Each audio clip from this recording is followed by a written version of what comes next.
नमस्कार दोस्तों, श्रीमद् भागवत गीता के पास दुनिया की हर समस्या का समाधान है। भागवत गीता में आपके हर सवालों का जवाब है, जो आधुनिक युग में समस्याओं से घिरे हुए मनुष्य को एक कर्मशील जीवन जीने के लिए प्रेरित करती है। मित्र, गीता ऐसे प्रेरणादायक संदेशों का महासागर है जो जीवन से निराश मनुष्य को आशाओं से भर देती है। दोस्तों, श्रीमद् भागवत गीता एकमात्र ऐसा ग्रंथ है जो मनुष्य को जीने का सही तरीका बताती है।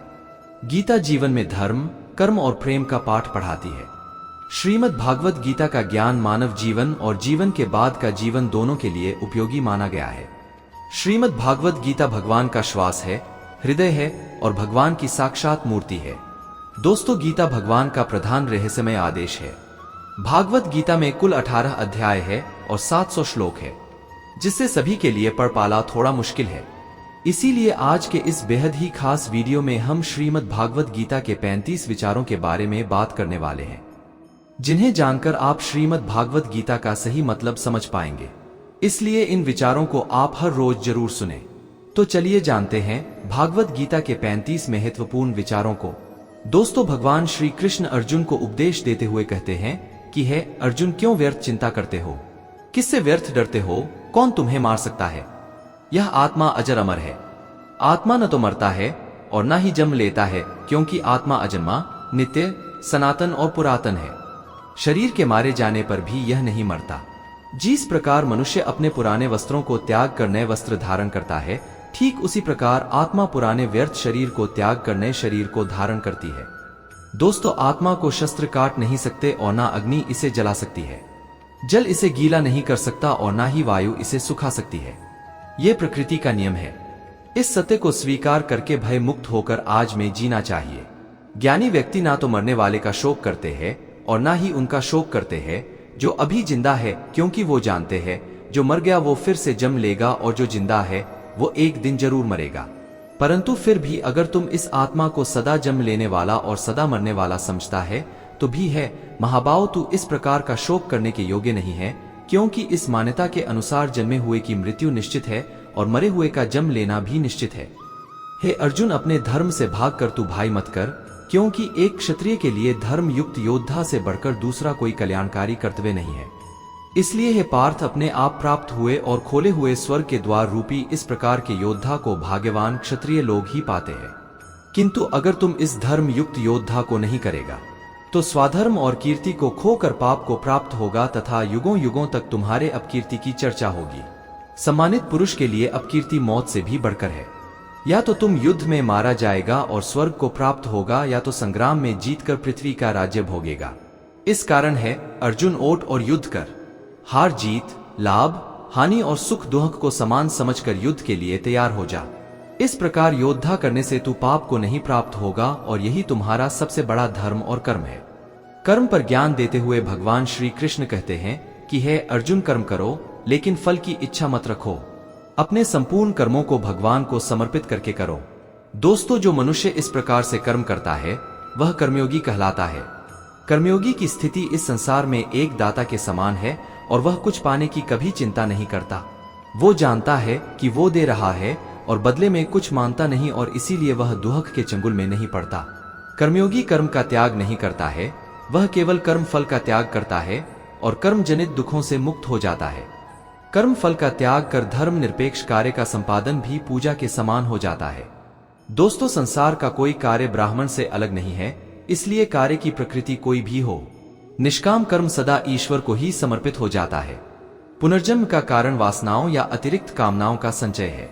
कर्मयोगी कर्मफल के चक्कर में ही नहीं पड़ता, आथ वासनाओं का संचय भी नहीं होता। कर्मयोग हमारे आत्मज्ञान को जागृत करता है। इसके बाद हम न केवल अपने वर्तमान जीवन के उद्देश्यों को बल्कि जीवन के बाद की अपनी गति का पूर्वाभ्यास प्राप्त कर सकते हैं। इस योग में कर्म के द्वारा ईश्वर की प्राप्ति की जाती है। दोस्तों, श्रीमद् भागवत गीता में कर्मयोग को सर्वश्रेष्ठ माना गया है। गृहस्थ और कर्मठ व्यक्ति के लिए ये योग अधिक उपयुक्त है। कर्मयोग का कभी नाश नहीं होता। इसके संस्कार साधक के अंतःकरण में स्थित हो जाते हैं और वे साधक को दूसरे जन्म में पुनः साधन में लगा देते हैं। निष्काम भाव से किए गए कर्मों का विपरीत परिणाम भी नहीं होता है और ऐसा साधक भगवान को प्राप्त हो जाता है। क्नोइस श्री भगवान कहते हैं कि आसक्ति रहित कर्म वेदों से भी बढ़कर है। वेद भी सिर्फ 3 गुणों में समाप्त हो जाते हैं। उससे आगे वे भी नहीं जानते। उससे आगे है कर्मयोग। श्री भगवान का कहना है कि कर्म करो लेकिन उससे आसक्ति मत रखो। दोस्तों, बेहद बड़े जलाशय के प्राप्त हो जाने पर छोटे जलाशय में मनुष्य का जितना प्रयोजन रहता है, उसी तरह से जिसने ब्राह्मण तत्व को समझ लिया तब उसके लिए वेदों की कोई आवश्यकता नहीं रह जाती है। भगवान श्री कृष्ण कहते हैं, श्रेष्ठ पुरुष जैसा आचरण करता है, अन्य पुरुष भी वैसा ही आचरण करते हैं। वह जो कुछ प्रमाण देता है, समस्त मनुष्य समुदाय उन्हीं के पद चिन्हों पर अपने रास्ते चुनता है। हे अर्जुन, मेरा इन तीनों लोगों में ना तो कुछ कर्तव्य है और ना ही कोई वस्तु प्राप्त करने योग्य है। फिर भी मैं कर्म में ही बरतता हूं, अर्थात मैं भी कर्म करते हुए अपने कर्तव्य का निर्वाह करता हूं। दोस्तों, श्री भगवान श्री कृष्ण कहते हैं, हे पार्थ, यदि मैं कर्मों को करने में सावधानी ना बरतूं तो बड़ा अनर्थ हो जाएगा, क्योंकि मनुष्य सब प्रकार से मेरे ही मार्ग का अनुसरण करते हैं। इसलिए यदि मैं कर्म न करूं तो यह सब मनुष्य नष्ट भ्रष्ट हो जाएंगे और मैं संकरता का करने वाला हो जाऊंगा तथा इस समस्त प्रजा को नष्ट करने वाला बन जाऊंगा। हे भारत, जिनमें समझ नहीं होती वो कर्म में आसक्त होकर कर्म करते हैं। आसक्ति रहित विद्वान को भी चाहिए कि वह भी लोगों को सही दिशा दिखाने के लिए उसी प्रकार कर्म करे जो ज्ञानी है। दोस्तों, जिन्हें ईश्वर की सच्चाई मालूम हो चुकी है, उनकी ये जिम्मेदारी बन चुकी है कि उनके काम करने के तरीके से कहीं किसी और के मन में काम करने के प्रति अक्षराधा या अपमान ना पैदा हो जाए। इसलिए उन ज्ञानी जनों के लिए यह जरूरी है कि वह ऐसा उदाहरण सामने रखें जिससे हर कोई अपना कर्म, अपना कर्तव्य करने के लिए प्रेरित हो। तो भी जिसका अंतःकरण अहंकार से मोहित हो रहा है, ऐसा अज्ञानी मैं करता हूं ऐसा मानता है। तामसिक गोल वाले व्यक्ति आलस्य या नींद इसी प्रकार के कर्म करते हैं, लेकिन ज्ञानी मनुष्य जानते हैं उसके गुण ही उससे कर्म करवा रहे हैं, और जो ज्ञानी नहीं होते वो समझते हैं कि सब कुछ वही कर रहे हैं। क्रम में लगे हुए ज्ञानियों को ये जानना चाहिए कि गुण ही उनसे कर्म करवाते हैं, वह खुद कुछ भी नहीं करते। और जो ज्ञानी इस बात को समझ ले तो यह उनकी जिम्मेदारी होती है कि वह अज्ञानियों को समझाए कि कर्म ही उनका धर्म है। श्री कृष्ण अर्जुन से कहते हैं कि तुम मुझे अंतर्यामी परमात्मा में अपने सारे कर्मों को अर्पण कर दे। दोस्तों, जो कोई मनुष्य दोष दृष्टि से रहित और श्रद्धा युक्त होकर मेरे इस मत का सदा अनुसरण करते हैं, वे भी संपूर्ण कर्मों से छूट जाते हैं। परंतु जो मनुष्य मुझ में दोषारोपण करते हुए मेरे इस मत के अनुसार नहीं चलते हैं, उन मूर्खों को तो संपूर्ण ज्ञानों में मोहित और नष्ट हुआ ही समझ। ज्ञानी मनुष्य या योगी किसे कहते हैं, इसके बारे में श्री भगवान बताते हैं कि जब मनुष्य मन में स्थित संपूर्ण कामनाओं को भली भांति त्याग देता है और आत्मा से आत्मा में ही संतुष्ट रहता है, तब वह मनुष्य ज्ञानी या योगी कहलाता है। दुखों की प्राप्ति होने पर जिसके मन में उद्वेग नहीं होता, सुखों की प्राप्ति में जो सर्वथा स्पृहा रहित है, तथा जिसके राग, भय और क्रोध नष्ट हो गए हैं, ऐसा मनुष्य ज्ञानी कहलाता है।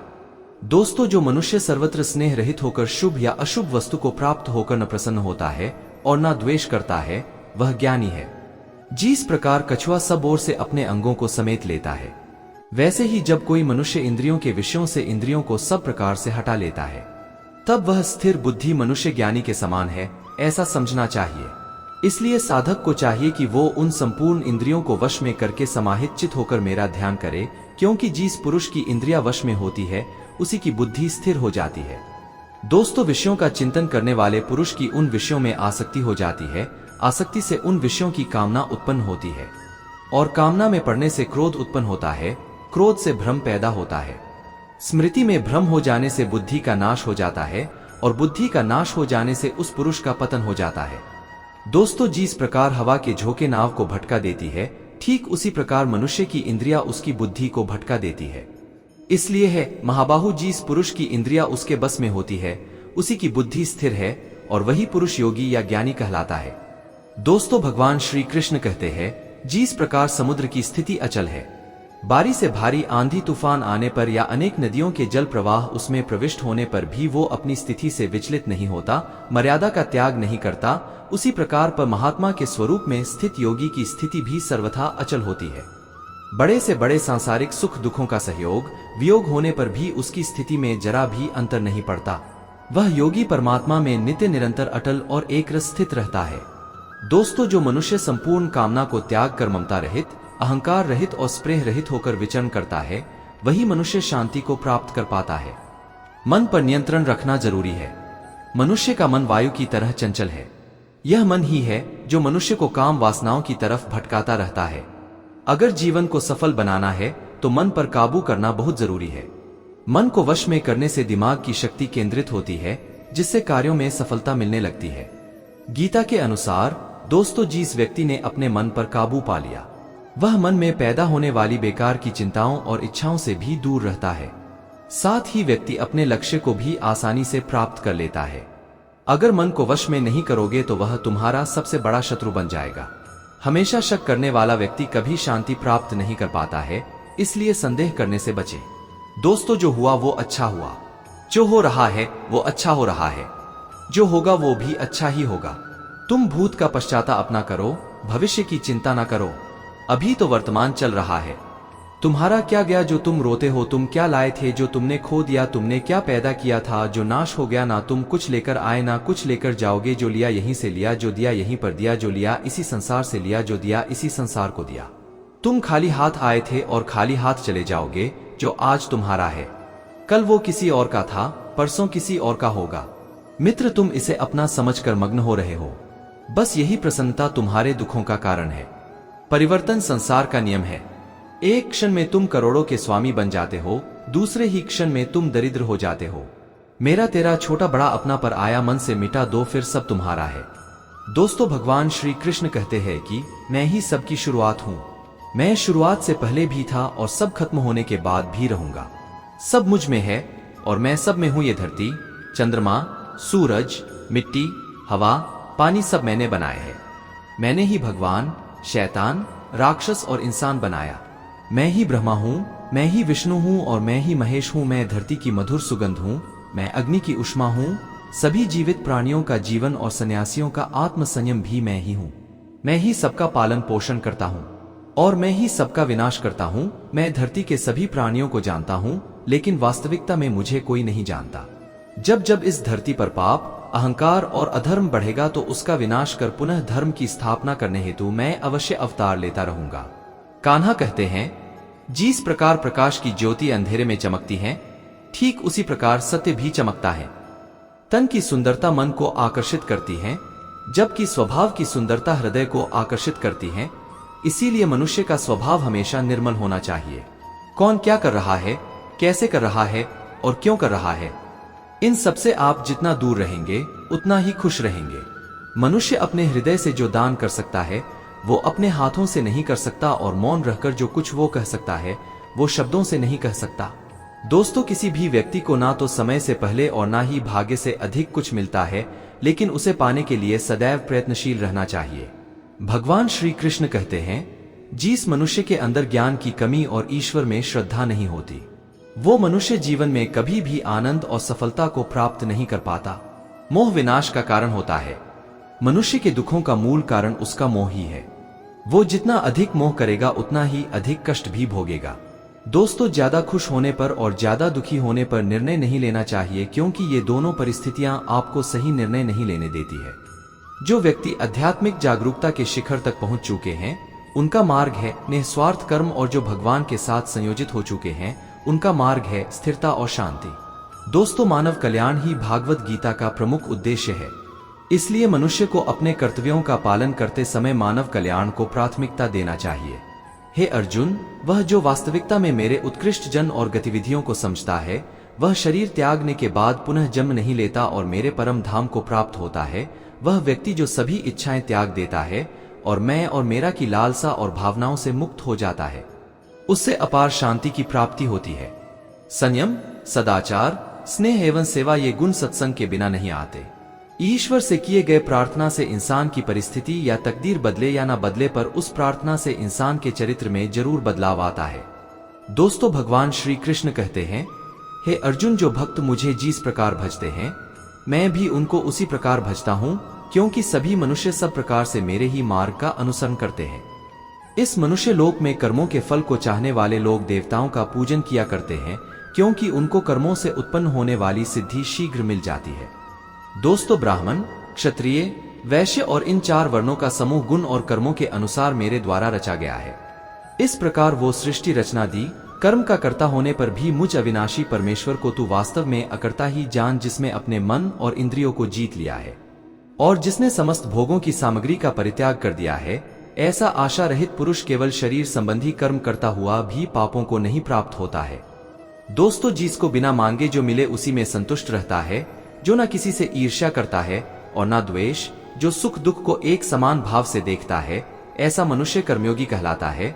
जिसकी आसक्ति सर्वथा नष्ट हो गई है, जो अपने देह पर अभिमान नहीं करता और जो ममता से रहित हो गया है, का चित्त निरंतर परमात्मा के ज्ञान में स्थित रहता है, वैसा कर्मयोगी अपना कर्म यज्ञ की तरह करता है और मोक्ष को प्राप्त होता है, जो अपना सब कुछ परमात्मा को अर्पित कर देता है, जिसके लिए परमात्मा ही सब कुछ है।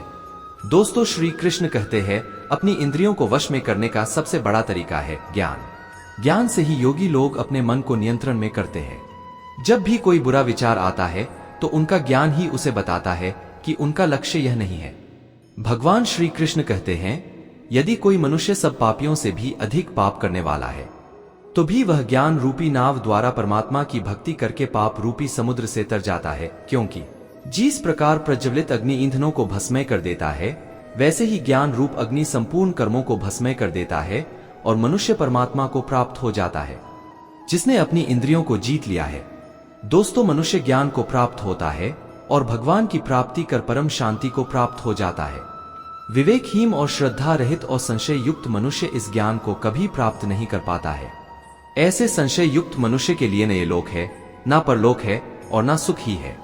श्री भगवान भागवत गीता में कहते हैं कि व्यक्ति को सदैव बुराई से बचकर रहना चाहिए। अगर कोई बुरा कर्म करता है तो वह कर्म उसको अपने जीवन में भोगना ही पड़ता है। दोस्तों, जिस प्रकार बछड़ा हजारों के झुंड में भी अपनी मां को खोज लेता है, वैसे ही कर्म का फल आपको हजारों के भीड़ में भी खोज लेगा। माधव कहते हैं, किसी जीव को कष्ट देकर आप मुझे खुश नहीं देख सकते हो। श्री कृष्ण जगत के स्वामी हैं, वह कर्ण कर्ण में निवास करते हैं। छोटे से छोटे जीव के हृदय में ईश्वर का वास होता है। उस जीव को कष्ट का अनुभव होना ईश्वर को कष्ट का अनुभव कराता है, अर्थात किसी जीव को कष्ट देकर अपने ईश्वर को खुश कैसे देख सकते हैं। मनुष्य हमेशा अपने भाग्य को कोसता है, यह जानते हुए भी से भी ऊंचा उसका कर्म है जो उसके स्वयं के हाथों में है। समय आने पर वो इतना देगा कि संभाल भी नहीं पाओगे। कोई आपका साथ ना दे तो निराश मत होना, क्योंकि परमात्मा से बड़ा हमसफर कोई नहीं होता। बगैर इस दुनिया में कोई भी रिश्ता ज्यादा देर तक कायम नहीं रह सकता। केवल ज्ञान ही एक ऐसा अक्षय तत्व है जो कहीं भी, किसी भी अवस्था में और किसी भी काल में मनुष्य का साथ नहीं छोड़ता। दोस्तों, धरती पर जिस प्रकार मौसम में बदलाव आता है, उसी प्रकार जीवन में भी सुख दुख आता जाता रहता है। युद्ध हो या जीवन, सफलता केवल 3 शस्त्रों से प्राप्त होती है, धर्म, धैर्य और साहस। कोई भी मनुष्य जन से नहीं बल्कि अपने कर्मों से महान बनता है। कुछ पाना है तो खुद पर भरोसा कीजिए, क्योंकि सहारे कितने भी सच्चे और अच्छे हो साथ छोड़ ही जाते हैं। मित्र गरीब है या अमीर मायने नहीं रखता, बल्कि वो आपके बुरे समय में आपका साथ कितना देता है यह मायने रखता है।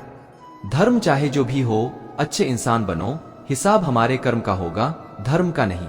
दोस्तों, प्रकृति के 3 गुण सत्व गुण, राजगुण और तम गुण से उत्पन्न होने वाले भाव, उन सबको तुम मुझसे उत्पन्न होने वाला समझ, परंतु प्रकृति के गुण मेरे अधीन रहते हैं, मैं उनके अधीन नहीं हूँ।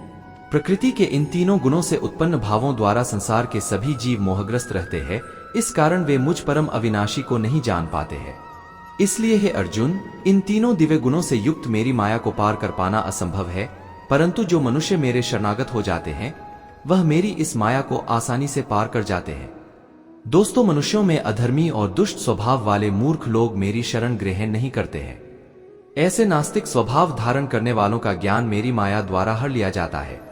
बुद्धिहीन मनुष्य मुझ अप्रकट परमात्मा को मनुष्य की तरह जन्म लेने वाला समझते हैं, इसलिए वह मेरे सर्वश्रेष्ठ अविनाशी स्वरूप के परम प्रभाव को नहीं समझ पाते हैं। मैं सभी के लिए प्रकट नहीं हूं, क्योंकि मैं अपनी योग माया द्वारा आच्छादित रहता हूं, इसलिए यह मूर्ख मनुष्य मुझ अविनाशी परमात्मा को नहीं समझ पाते हैं। दोस्तों, जो मनुष्य जीवन के अंत समय में मेरा ही स्मरण करता हुआ शारीरिक बंधन से मुक्त होता है, वह मेरे ही भाव को अर्थात मुझको ही प्राप्त होता है, इसमें कुछ भी संदेह नहीं है। हे कुंती पुत्र, मनुष्य अंत समय में जिस भाव का स्मरण करता हुआ शरीर का त्याग करता है, वो उसी भाव को ही प्राप्त होता है जिस भाव का जीवन में निरंतर स्मरण किया है। इसलिए है अर्जुन, तू हर समय मेरा ही स्मरण कर, मन बुद्धि से मेरे शरणागत होकर तू निश्चित रूप से मुझको ही प्राप्त होगा। हे प्रथा पुत्र, जो मनुष्य बिना विचलित हुए अपनी चेतना अर्थात आत्मा से योग में स्थित होने का अभ्यास करता है, वो मनुष्य को उस परमात्मा के स्वरूप का स्मरण करना चाहिए जो कि सभी को जानने वाला है, पुरातन है, जगत का नियंता है, सूक्ष्म से भी अति सूक्ष्म है, सभी का पालन करता है, अकल्पनीय स्वरूप है, सूर्य के समान प्रकाशमान है और अंधकार से परे स्थित है। दोस्तों, भगवान श्री कृष्ण कहते हैं, जो मनुष्य मुझे जान लेता है वह जन्म मरण के बंधनों से मुक्त हो जाता है। जो मनुष्य भागवत गीता को पढ़कर उस पर अमल करता है उसके सारे दुष्कर्मों का प्रभाव समाप्त हो जाता है। जो भाग्य में है वह भाग कर आएगा और जो भाग्य में नहीं है वह आकर भी भाग जाएगा। जैसे हवा के झोंके नाव को भटका देते हैं, वैसे ही मनुष्य की इच्छाएं बुद्धि को भटका देती हैं। जो मनुष्य सुख और दुख में, मान और अपमान में शांत रहता है वह मनुष्य मुझे अति प्रिय है। समझदार व्यक्ति जब संबंध निभाना बंद कर देता है तो समझ लेना चाहिए कि उसके आत्मसम्मान को कहीं ना कहीं ठेस अवश्य पहुंची है। प्रेम सदैव माफी मांगना पसंद करता है और अहंकार सदैव माफी सुनना पसंद करता है। दोस्तों, भगवान श्री कृष्ण कहते हैं, कर्म ही तुम्हारी पहचान है, वरना एक नाम के तो यहां हजारों इंसान हैं। अच्छे कर दोस्तों, जो मनुष्य मृत्यु के समय अचल मन से भक्ति में लगा हुआ योग शक्ति के द्वारा प्राण को दोनों भौहों के माध्यम पूर्ण रूप से स्थापित कर लेता है वह निश्चित रूप से परमात्मा के उस परम धाम को ही प्राप्त होता है। हे प्रथा पुत्र अर्जुन, जो मनुष्य मेरे अतिरिक्त अन्य किसी का मन से चिंतन नहीं करता है और सदैव निमित्त रूप से मेरा ही स्मरण करता है, उस निमित्त रूप से मेरी भक्ति में स्थित भक्त के लिए मैं सरलता से प्राप्त हो जाता हूँ। दोस्तों, मुझे प्राप्त करके उस मनुष्य का इस दुख रूपी अस्तित्व रहित क्षण भंगुर संसार में पुनर्जन्म कभी नहीं होता है, बल्कि वह महात्मा परम सिद्धि को प्राप्त करके मेरे परम धाम को प्राप्त होता है। इसलिए हे अर्जुन, इस ब्रह्मांड में निम्न लोक से ब्रह्मा लोक तक के सभी लोकों में सभी जीव जन्म मृत्यु को प्राप्त होते रहते हैं, किंतु ही कुंती पुत्र अर्जुन, मुझे प्राप्त करके मनुष्य का पुनर्जनन कभी नहीं होता है। दोस्तों, जो मनुष्य 1000 चतुर्युगों का ब्रह्मा का दिन और 1000 चतुर्युगों की ब्रह्मा की रात्रि को जानते हैं, वो मनुष्य समय के तत्व को वास्तविकता से जानने वाले होते हैं। ब्रह्मा के दिन की शुरुआत में सभी जीव उस अव्यक्त से प्रकट होते हैं और रात्रि की शुरुआत में पुनः अव्यक्त में ही विलीन हो जाते हैं। उस अव्यक्त को ही ब्रह्मा के नाम से जाना जाता है। हे प्रथा पुत्र, वही ये समस्त जीवों का समूह बार बार उत्पन्न और विलीन होता रहता है। ब्रह्मा की रात्रि के आने पर विलीन हो जाता है और दिन के आने पर अपने आप प्रकट हो जाता है। लेकिन दोस्तों, उस अव्यक्त ब्राह्मण के अतिरिक्त शाश्वत परम अव्यक्त पर ब्रह्मा है।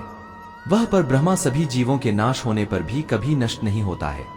जैसे वेदों में अव्यवस्था अविनाशी के नाम से कहा गया है, उसी को परम गति कहा जाता है। जिसको प्राप्त करके मनुष्य कभी वापस नहीं आता है, वही मेरा परम धाम है। हे कुंती पुत्र, कल्प के अंत में सभी प्राणी मेरी प्रकृति में प्रवेश करके विलीन हो जाते हैं और अगले कल्प के आरंभ में उनको अपनी इच्छा शक्ति से मैं फिर उत्पन्न करता हूँ। 84 लाख योनियों में सभी प्राणी अपनी इच्छा शक्ति के कारण बार बार मेरी इच्छा शक्ति से विलीन और उत्पन्न होते रहते हैं। ये सभी पूर्ण रूप से खुद ही मेरी इच्छा शक्ति के अधीन होते हैं। हे धनंजय, ये सभी कर्म मुझे बाध नहीं पाते हैं, क्योंकि मैं उन कार्यों में बिना किसी फल की इच्छा से उदासीन भाव में स्थित रहता हूँ।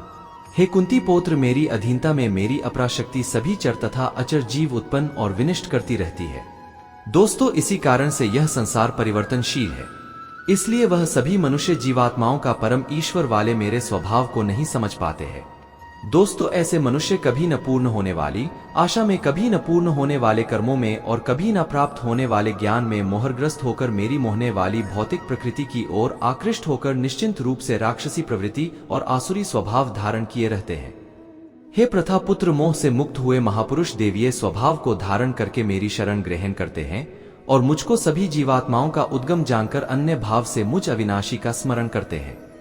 ऐसे महापुरुष दृढ़ संकल्प से प्रयत्न करके निरंतर मेरे नाम और महिमा का गुणगान करते हैं और सदैव मेरी भक्ति में स्थिर होकर मुझे बार बार प्रणाम करते हुए मेरी पूजा करते हैं। अलग अलग तत्व जानकर अनेक विधियों से निश्चित रूप से मेरे विश्व स्वरूप की ही पूजा करते हैं।